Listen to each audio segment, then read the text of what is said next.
All right, let's keep going with this so we have a better idea of how to do all the different types. So, reading our example, 238 grams, 238.4 grams, that sounds familiar as a mass. Joules releases, that means it's negative, 75,389 joules released. Specific heat capacity tells us in the problem, and that's joules over grams degrees Celsius. So this is what we're looking for, is our temperature change in degrees Celsius. And it's funny because if it released energy, it's going to get cooler, so I know it's going to be negative. Now, like I said over here before, with our change in temperature, if we want to find the change in temperature, get Q and divide by the other two. Q divided by the other two, because these are going to cancel out.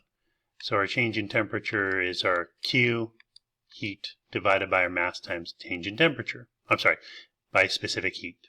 So I plug in my numbers. Don't forget the negative. Divided by our 238.4 grams times our 0.628 joules grams degrees Celsius. And you can see all of our stuff is going to cancel out with our degrees Celsius being left and our negative is being left. That's why our answer is going to be a negative. Whew, that's really big.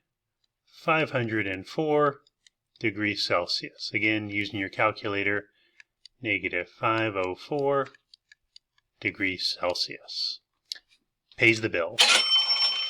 All right, last but not least, this one's solving for specific heat. So, I can see my answer is specific heat. That's always our joules, grams, degrees Celsius. Q, amount of energy releasing.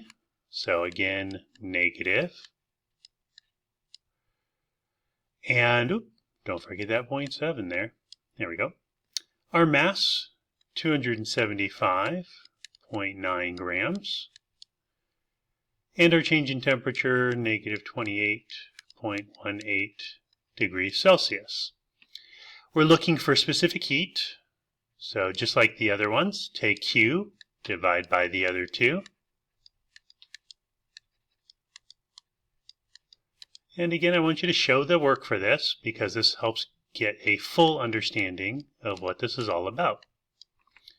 So our Q, negative 2799.7 joules, divided by my mass, 275.9 grams, times negative 28.18 degrees Celsius. Thank goodness handwriting is not a standard.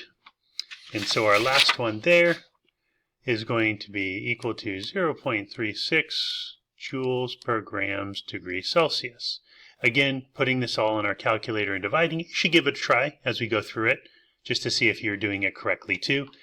Specific heats are always going to be positive, and I have a negative over a negative. They cancel out to become a positive. Our last bit is our joke. If I were a rapper, I'd be MC Delta T. Haha.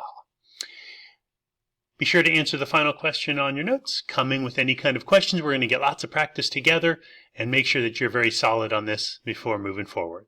Take care.